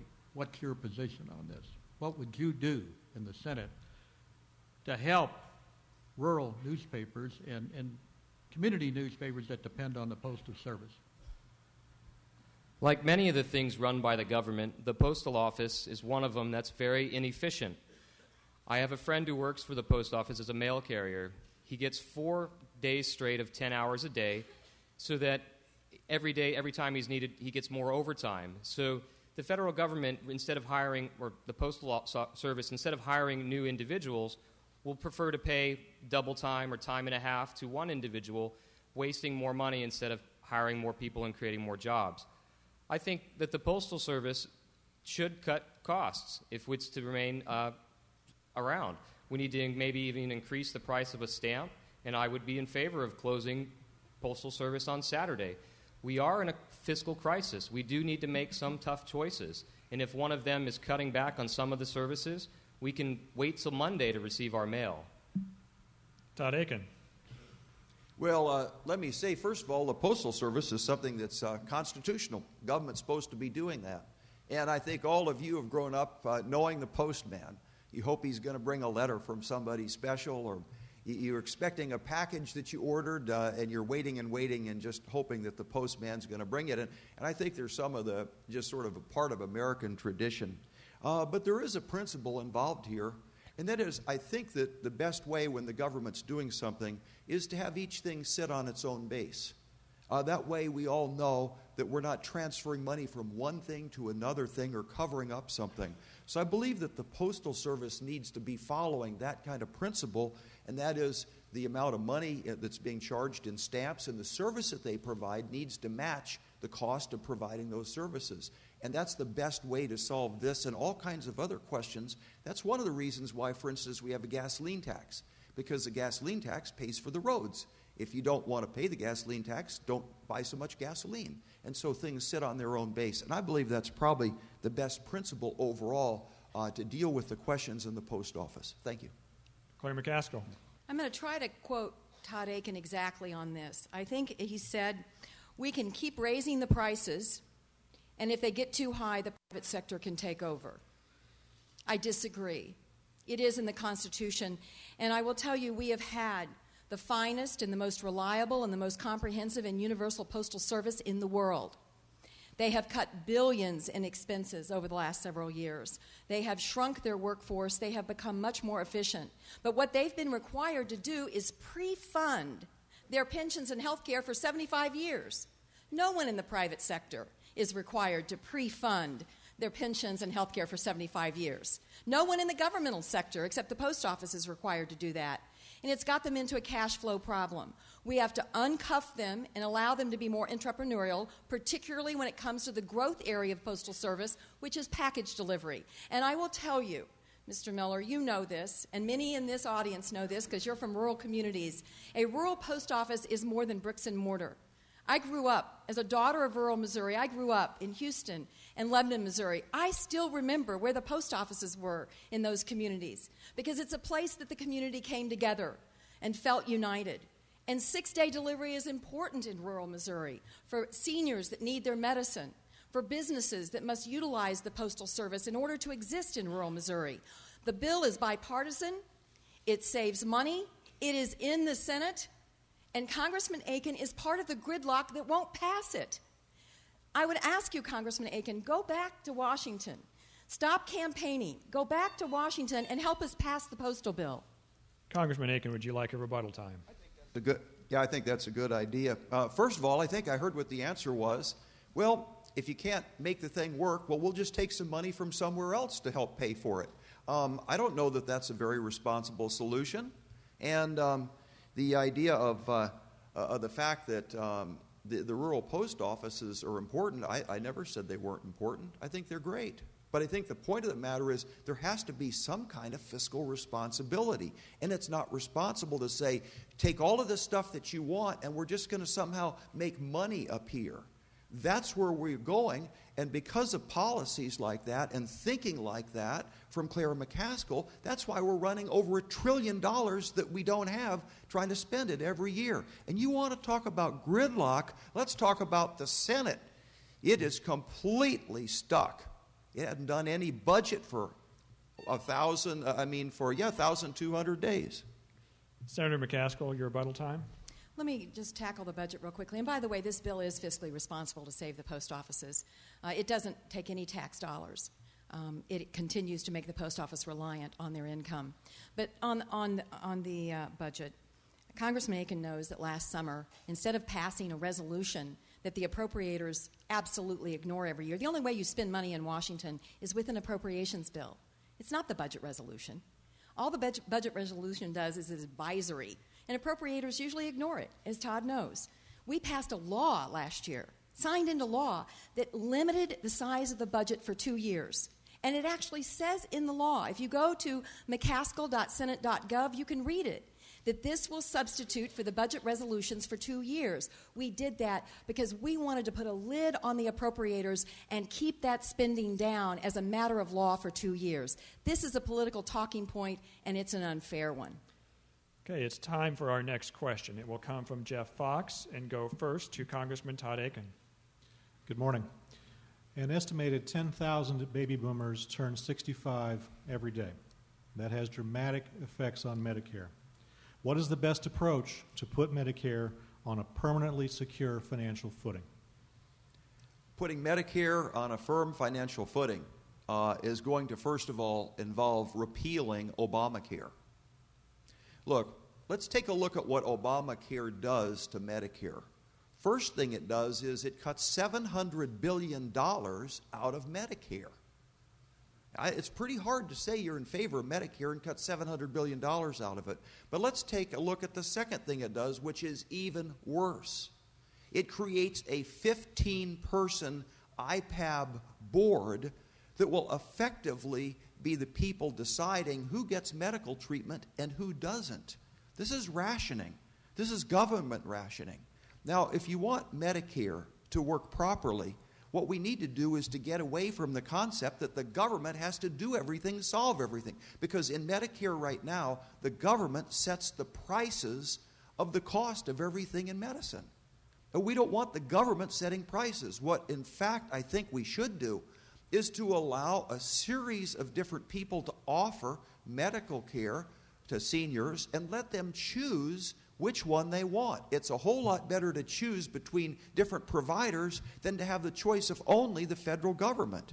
And so I think we need to get rid of the price setting, which never works. You can go back to 1600 in England. It never works. The government shouldn't be price setting. Just allow providers to offer the service to seniors so they have choices. Thank you. Claire McCaskill. The Affordable Health Care Act, known as Obamacare, does not cut one dime in Medicare benefits. Not one dime. It realizes savings by taking some of the big profits away from the insurance companies, the corporate welfare that they were making off Medicare Advantage. It lowers some of the reimbursements to hospitals because it depends on the fact we're going to have more paying customers. But it doesn't cut a dime of Medicare benefits. And by the way, once again, it's the same $700 billion that he voted for in the Ryan plan a couple of times. It closes the donut hole, and it extends the solvency of Medicare for 8 years. Now, what I didn't hear in Congressman Akin's answer was his plan. His plan is to privatize Medicare. He wants to give seniors a voucher, and once you spend your voucher, you're on your own. You're on your own. If the premiums go up, you can't afford it, you're on your own. Your medicine goes up, you can't afford it, you're on your own. Now, how do we fix it? There's a couple of things we've got to do. One, we need to do some more aggressive means testing. I know it's political season. I'm not supposed to say that we're going to do anything like that, but I believe in it. I don't think we can afford to buy Donald Trump's prescription drugs. He can buy his own. We're doing that now. We can means test some of the Medicare programs and enact some of the savings programs that are working. St. John's Hospital in Springfield on a pilot program took their Medicare population, and with quality control and customer satisfaction, they were able to reduce, through managing the care more carefully, $17 million in Medicare payments that were owed. As a result, they got a bonus of $4 million. That's incentivizing. That's what we need to do in a capitalistic system, is incentivizing prevention and spending less money rather than incentivizing more treatment. Jonathan Dine. Like many of the government entitlement programs, Medicare, Medicaid are all coming to a cusp. They're coming towards a financial cliff where we're not going to be able to save them if we don't make some drastic cuts now. I would propose block granting the states money based on population to deliver health care for seniors and people over 55. I feel that the states would be more close to the people of the state, actually more apt to listen to the legislators and provide you with a better service for your dollars. I think that anytime you expect the government to manage your money efficiently, we can just look at the record of spending money recklessly with mismanagement. I feel that we really need to make some tough choices or we will all be left with nothing. Congressman Akin, Senator McCaskill had characterized your position as privatizing Medicare and giving seniors vouchers. Would you like to respond to that in your rebuttal time? Sure. The idea is that the senior has a choice in medicine. That's the idea. Instead of having one size fits all, which is the big government solution. We're trying to allow choices. Look, there's one thing in medicine that I don't like, and that's when an insurance company gets between the doctor and the patient. But there's one thing worse, and that's when the federal government gets between the doctor and the patient. And I don't support, and neither did 71% of the Missouri public support, the bright idea of having the efficiency of the federal government and the compassion of the IRS running our health care. I'm opposed to that. I voted 30 times to repeal it, and when I get to the Senate, I'll be the one that votes to make sure it gets repealed totally. Clay McCaskill, would you like your additional 45 seconds there? Well, I think it's important to remember that there is a lot of misinformation about this bill. There's not a government plan in it. It's all private insurance, and there's good things in it. And you need to remember what Congressman Akin wants to repeal. He wants to repeal the ability of insurance companies to say you're out of luck because you've had the nerve to be sick before. He wants to repeal kids being able to stay on their policies until they're 26 years old. He wants to repeal a focus on free prevention so we can avoid serious health care costs down the line. He wants to repeal the insurance companies having some rules of the road and having to refund your premiums if they decide to spend most of their money on more people to deny your claims rather than on your health care. I think if Missourians will give this legislation a chance, they're going to be pleasantly surprised. Okay, the next question comes from Nassim, and it goes first to Senator Claire McCaskill. What current issue in federal government do you feel least prepared to address as a U.S. Senator, and how might you better prepare yourself to deal with it? And I'm first? You are, yes. Well, I hope I am prepared since I have been blessed to serve the state of Missouri for 6 years. But I think the thing that prepares me the most, day in and day out, is my focus on being here in Missouri and traveling Missouri. When most senators were avoiding town halls because the debate had gotten intense and sometimes vitriolic, I was out there doing town halls on the health care bill. I've done so many tours around the state on veterans benefits, on agriculture, on manufacturing. What really prepares me best for my work is staying in constant contact with the people, because that's what this is about. It's not about me and a fancy job or a big title. It's about Missourians and who's protecting them and the programs that matter to them, who's looking out after them and making sure that we do reduce spending and get rid of wasteful earmarks. One of the reasons I knew we had to work on veterans benefits was because I spent time out in the veterans community. One of the reasons I understood we had to get rid of earmarks is I actually heard from Missourians about how unfair it was that congressmen were supplanting their judgment for local planning on highway projects. That is what prepares me most to do my job. It's working with and listening to the people of the state that I love. Jonathan Dine? I'm not a career politician. I am just a regular, ordinary American like many of you, and I'm concerned with the direction that a country's heading in. Our career politicians don't seem to be serious about actually addressing the problems facing our nation. They're more concerned with getting reelected than facing the controversial issues. The thing that prepares me for this job is just being from the ground level. I understand I have an open mind and will listen to the people of the state. So when I vote on bills or propose legislation, I'll represent the people of Missouri and not a party or a lobbyist. I think one of the biggest problems with America is the career politician. And I think we need term limits across the board. 2 6-year terms for a senator and 6 2-year terms for a congressman is enough. Congress should be a revolving door of fresh ideas. Too much stagnation and entrenchment in our government has brought us to where we are now. Todd Akin. Look, no matter how much you work and prepare and study, when you're working in Congress, you're going to get issues that you just don't know that much about because there's so much going on. In fact, we run into that all the time. And our job is then to get up to speed on the issue and try to render a good judgment on it. I'll give you an example. The things that are most difficult vote-wise are the ones that you're not quite sure what the answer is when you first hear it. On the Wall Street bailout, all of a sudden we were approached, and Paulson looked like he was about to disintegrate. And he's saying the whole world economy is going to collapse unless you give us $700 billion in unmarked bills in a brown paper bag. And we had to make a decision. He gave us two lousy choices. Common sense of Missouri says look for a third solution. And so you have to do some research and study something that you're not sure of.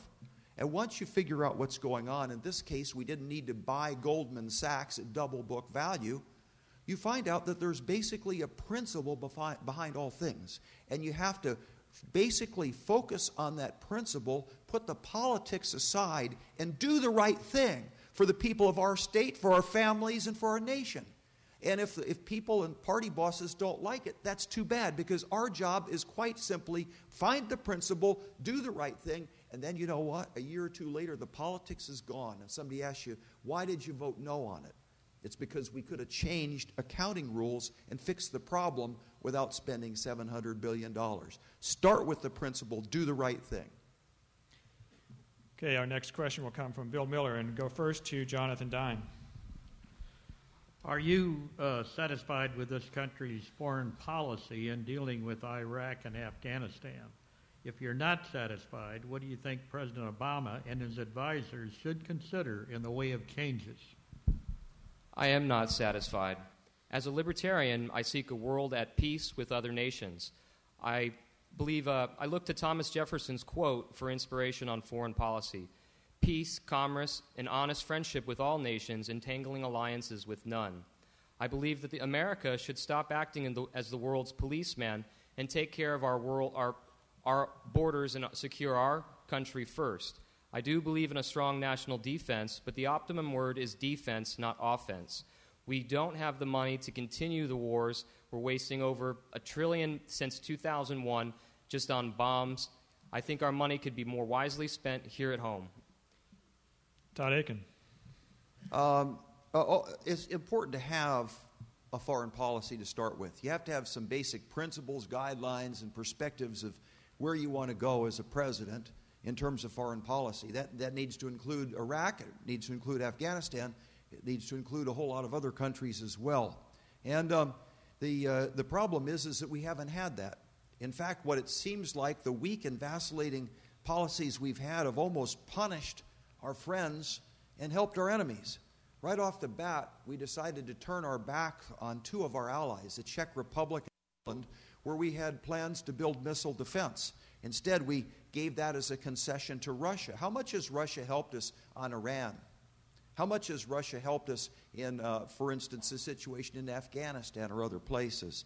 And giving special attention to Chavez and then turning our back on the Netanyahu when he wanted to meet with the president, one of our allies. The sending of mixed signals is very destructive to foreign policy, and you have to, first of all, start with something that's strong. In the case of Egypt, for instance, we've talked a little bit about that in a press release. This is a country that should be protecting our embassy, not burning our flags. And why are we going to give them money? I say, let's withhold any money for Egypt until they start acting like a nation, protect our embassy, and start not fundamentally insulting us by burning our flags. Claire McCaskill. The war in Iraq was a mess. And when I went to Washington, I went with the eye of an auditor to look at something that my predecessor in this seat felt pretty strongly about, and that was war profiteering. I can assure you Harry Truman is spinning in his grave over what went on in Iraq. Congressman Akin wouldn't even vote to require competitive contracts in Iraq for the oil infrastructure. I helped establish the War Contracting Commission when I got to Washington. I went to Iraq and Afghanistan on contracting oversight. No one had paid much attention to this. We found in the War Contracting Commission $60 billion. Keep in mind, that's almost 3 years of the entire Missouri budget that just went up in smoke, in waste, fraud, abuse. No one was minding the store. We have now begun to clean that up. In Afghanistan, I support the mission of training their police and their army, but what we're doing in terms of spending our money on infrastructure is wrong. We are now doing the same thing in Afghanistan that we did in Iraq. We're investing in highways, power plants, water projects that they cannot maintain, they can't afford to sustain, and many times they're getting blown up or not used because they don't have the expertise. We need to pull that infrastructure money out. It's billions of dollars, and bring it back to the United States of America, where we need roads and bridges. We need a big bridge near Washington, Missouri, that the people of Bill Miller's community talk to me about all the time. We need more highways here in Missouri. We need lock and dam projects on the Missouri River. We should be building those projects here, not in the desert in Afghanistan in a country that can't afford them. So I disagree with that.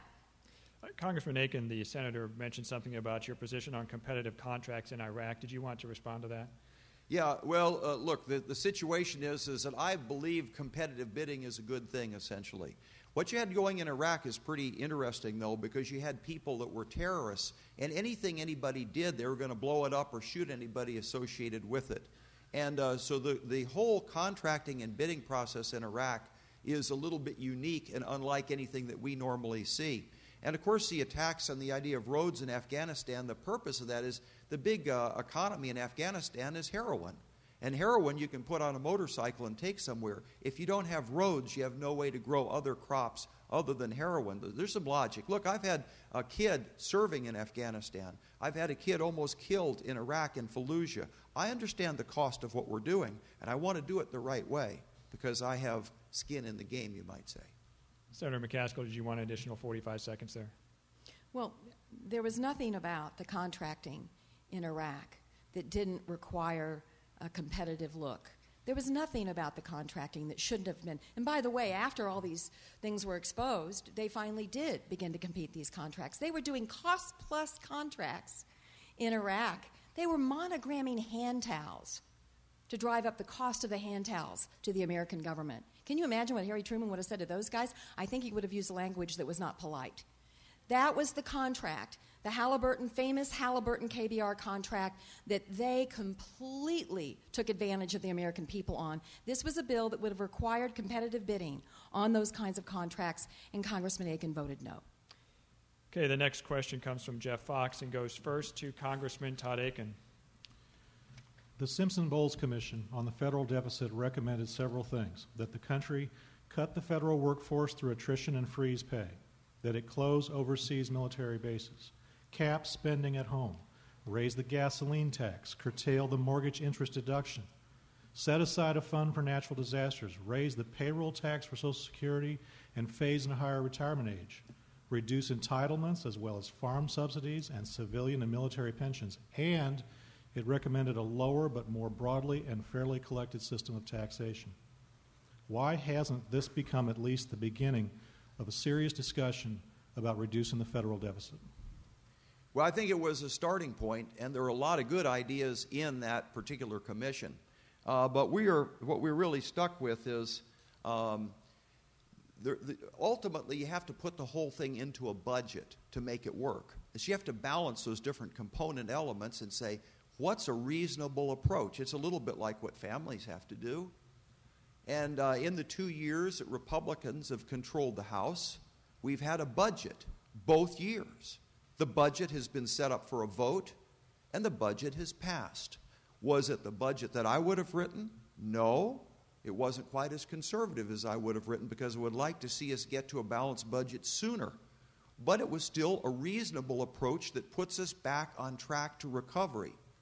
Those budgets, of course, go where? To the Senate. What happens when we send bills to the Senate? They die. The budget sat in the Senate and died. The other budget sat in the Senate and died. We've got 30 bills to try to help jobs in the economy. They're sitting in the Senate and die. That's the reason I'm running for the Senate, because the Senate can't get anything done. And it's a federal law that we're supposed to have a budget every year, and the Senate can't do that. And I don't think the debt ceiling increase and another 10%, the sequestration on defense, is a good excuse for not doing what the law says, which is to pass a budget. Clay McCaskill? Well, I agree with Congressman Akin that the Simpson-Bowles proposal has some good ideas in it, and we need to work off that framework. In fact, that was the framework that the President and Speaker Boehner were working off of when they got an agreement last summer prior to us passing a budget in the law, in the Budget Control Act. And they were going to try to move $4 to $5 trillion of debt off the books with a compromise. The Tea Party in the House shut it down. and said, no, we're not going to go for that compromise. We are working on a bipartisan basis in the Senate every day to try to cobble together a plan that will reduce $4 to $5 trillion in debt, and I'm part of that group.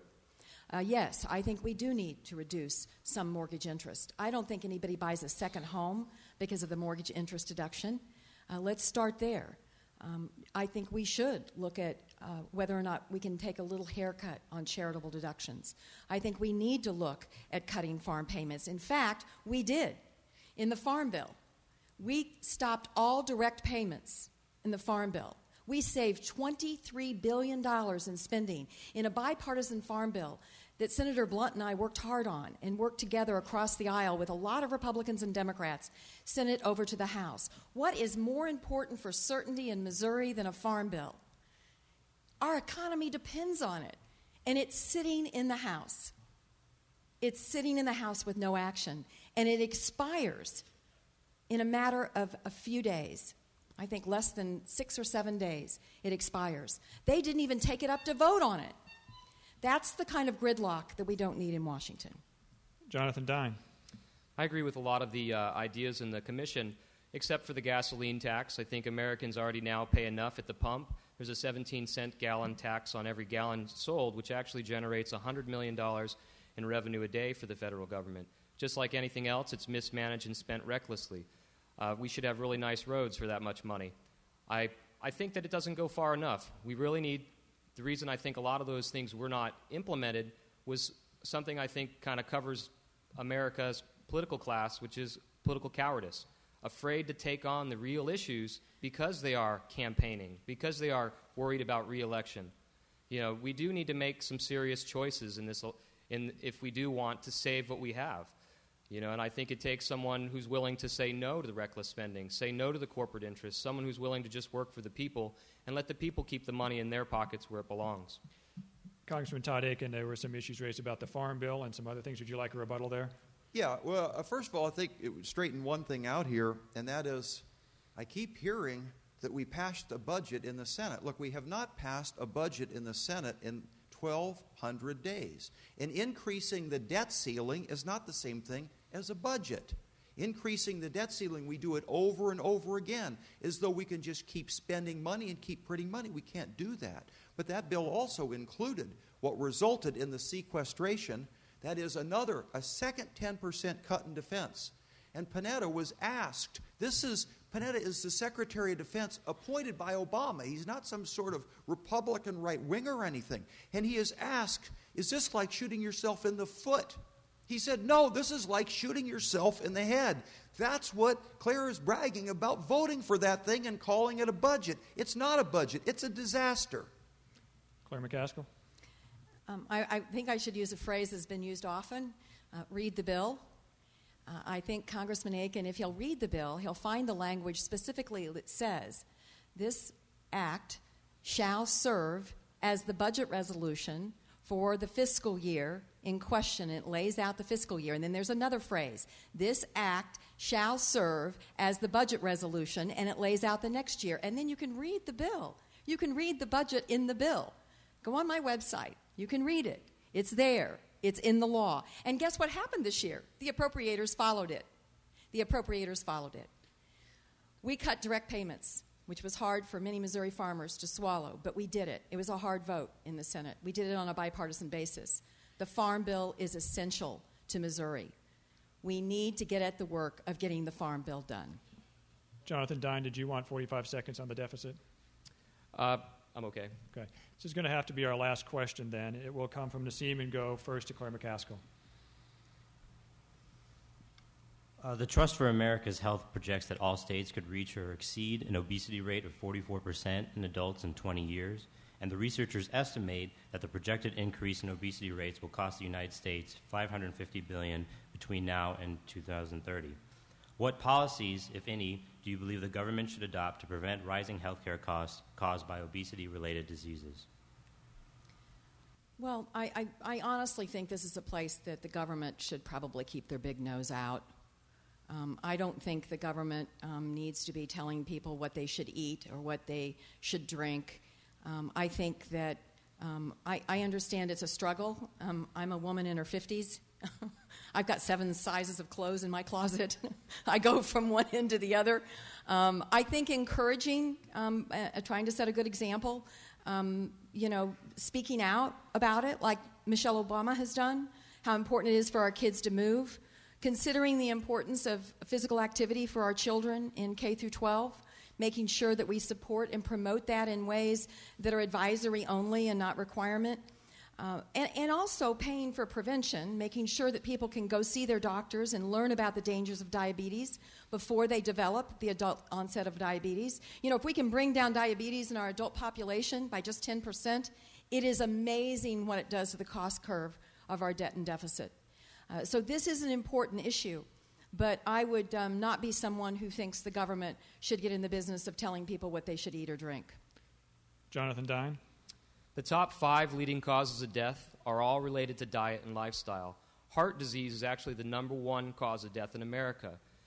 They're all preventable. Diet and exercise is something that can really make a big difference. I've been a personal trainer for 15 years. I help people motivate themselves to get out, get in shape, build muscle, and burn fat. It's something that anybody can do at any age, but somebody needs to be a role model. I think the government should make incentives, whether they be tax incentives, making gym memberships tax deductible or personal trainers. But it is the number 1 drain on our healthcare system overall. I think we do need to have some positive reinforcement instead of negative reinforcement like the government is so used to. Obesity does kill more people than war, murder, crime, drugs, and everything else combined. So if that's not a problem where the government should set a role model, I don't know what is. Todd Akin. All of us have things in our lives that are challenging. And for some people, obesity is one of them, but there are a lot of other things. And all of us are people. And all of us have to try to manage those things and try to do the best we can in the circumstances. But when the government starts to overstep and there's problems with jobs and all kinds of stresses, these problems then become a lot worse. And I agree, this is the first time I've agreed with Claire, this isn't something the federal government should do. Now, the federal government's telling you what kind of light bulb to buy, how much water can come out of your shower, how much water can go down your toilet. You can't have any dust in the combine. I'm glad there's something that the federal government doesn't have to do and tell you what size drink cup that you're going to have. But I think that this is part of just being Americans. This is part of basically living the dream in America, that we can challenge ourselves and to try, stumble and fall sometimes, get back up again, and try some more. But I think we also have to have a love for each other because we're all Americans. We're all God's children. And we need to give people a hand when they need it or some encouragement when they need it. And so this is one of a whole series of things that I'd kind of put in the category of self-government, the way that we run our own lives responsibly. And this is what's made America strong, is the fact that we're good at doing that here in America. That is the end of our question and answer session. It's now time for our closing statements. As a reminder, the candidates each get 2 minutes, and we are starting with Congressman Todd Akin. America is an absolutely unique and great country. Sometimes we forget. We fought 2 world wars. We annexed no territory, crowned no kings or princes, and then we voted to tax ourselves to rebuild our enemies. How often has that happened in world history? We have the oldest written constitution. And then when there's a tsunami or an earthquake, we see the Gray Hull with the red, white, and blue proudly flying. And they've got medical supplies and foods going to help people all over the world. And this is who we are. We're Americans. And I think that suggests that we need to ask a question. What is the secret of America's greatness? And I would believe that it's pretty well captured by Jefferson when he said, we believe that there is a creator that gives us life and liberty in the pursuit of happiness. The idea that God himself intended for your life to be protected, for you to have the liberty of free speech, to be able to go vote or to keep the things that you earn. And the pursuit of happiness, that's the essence of the American dream, that every single one of us are different, that we're all equally important, and each of us can go after whatever it was that we have in our hearts to do. And people will say to you, you can't do that. That won't work. And you know what? Americans prove them wrong because we follow those dreams. And America has been built one dream at a time. And that makes us who we are. But you know what? That's being threatened and destroyed by people who are building Washington, D.C., not protecting life, not protecting liberty, taking so much money from people that they can't save what they earn. And so we have a choice. Do you want more Washington and big government, or do you want to protect the American dream and the freedom that it comes from and recognize and honor that God himself intended us